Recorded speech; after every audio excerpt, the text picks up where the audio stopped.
Baik, terima kasih atas kesempatan pada hari ini. Di sini, perkenalkan terlebih dahulu, nama saya Ade Bagus. Saya berkuliah di Universitas Widya Agama Mahakam Samarinda. Di sini, saya mengambil prodi ekonomi, jurusan manajemen.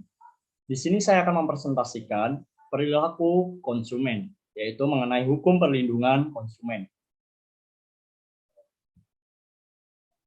Pengertian perlindungan konsumen.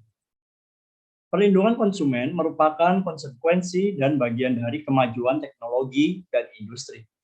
Perlindungan konsumen memiliki hubungan yang erat dengan globalisasi ekonomi. Globalisasi ekonomi membawa konsekuensi bahwa semua barang atau jasa yang berasal dari negara lain dapat masuk ke Indonesia.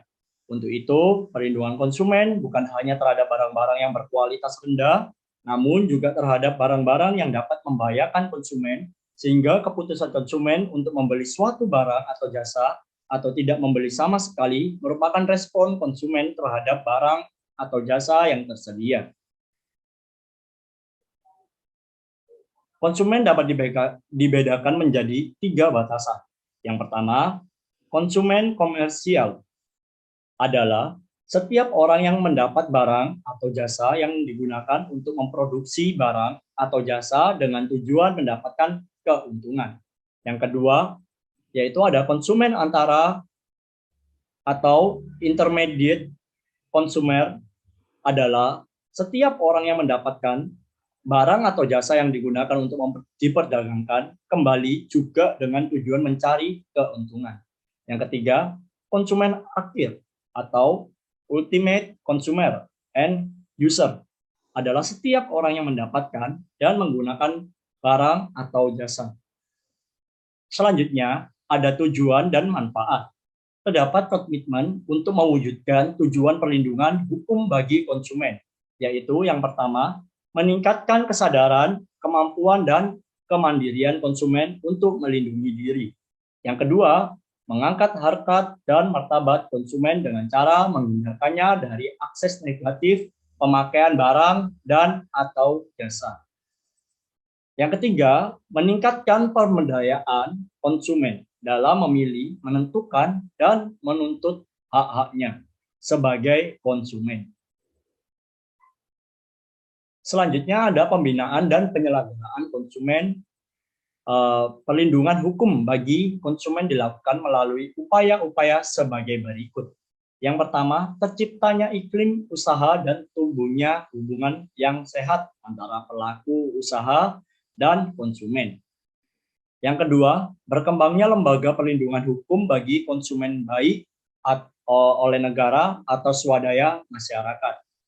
Yang ketiga, meningkatnya kualitas sumber daya manusia serta meningkatnya kegiatan penelitian dan pengembangan di bidang perlindungan hukum bagi konsumen.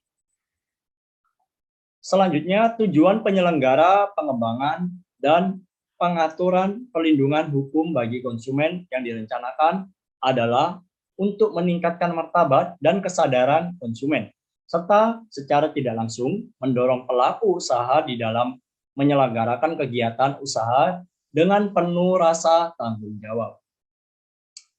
Di sini ada sejarah perlindungan konsumen. Sejarah perlindungan konsumen, saya akan membahas dari 2, yaitu dari Barat, juga sejarah perlindungan di dalam negara kita. Yang pertama, sejarah perlindungan konsumen di negara Barat, yaitu perkembangan hukum perlindungan konsumen di Barat dimulai dari lahirnya gerakan perlindungan konsumen atau consumer movement yang disebut dengan era pertama pergerakan konsumen. Amerika Serikat tercatat sebagai negara yang banyak memberikan sumbangan dalam masalah perlindungan konsumen. Di New York pada tahun 1891 terbentuk Liga Konsumen yang pertama kali, dan pada tahun 1898 terbentuk Liga Konsumen Nasional, yaitu The National Consumer Language di Amerika Serikat.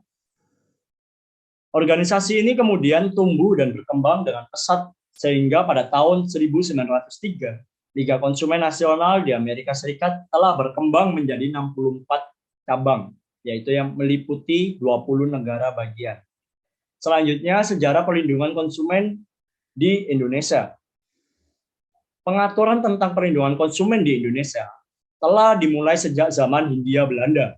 Sebagian besar peraturan tersebut pada saat ini sudah tidak berlaku lagi. Hukum perlindungan konsumen. Secara mendasar, konsumen juga membutuhkan perlindungan hukum yang sifatnya universal juga, mengingat lemahnya kedudukan konsumen pada umumnya dibandingkan dengan kedudukan produsen yang relatif lebih kuat dalam banyak hal. Maka pembahasan perlindungan konsumen akan selalu terasa aktual dan selalu penting untuk dikaji ulang. Perlindungan terhadap kepentingan konsumen pada dasarnya sudah diakomodasi oleh banyak perangkat hukum sejak lama. Selanjutnya ada hak dan kewajiban konsumen. Di sini hak-hak konsumen ada 3, yaitu yang pertama, hak atas kenyamanan, keamanan, dan keselamatan dalam mengkonsumsi barang atau jasa. Yang kedua, hak untuk memilih barang atau jasa serta mendapatkan barang atau jasa tersebut sesuai dengan nilai tukar dan kondisi serta jaminan yang dijanjikan. Yang ketiga, hak atas informasi yang benar, jelas, jujur mengenai kondisi dan jaminan barang atau jasa. Selanjutnya, kewajiban konsumen sebagai diatur dalam pasal 5 Undang-Undang Nomor 8 Tahun 1999 tentang perlindungan konsumen meliputi yang pertama, membaca dan mengikuti petunjuk informasi atau prosedur pemakaian atau pemanfaatan barang dan jasa atau demi keamanan dan keselamatan. Yang kedua, beretikat baik dalam melakukan transaksi pembelian barang atau jasa. Yang ketiga, membayar sesuai dengan nilai tukar yang disepakati. Selanjutnya kesimpulannya, dengan teknologi dan informasi perluas ruang gerak atau arus transaksi barang atau jasa telah melintasi batas-batas wilayah negara. Konsumen pada akhirnya dihadapkan pada berbagai pilihan jenis barang atau jasa yang ditawarkan secara variatif.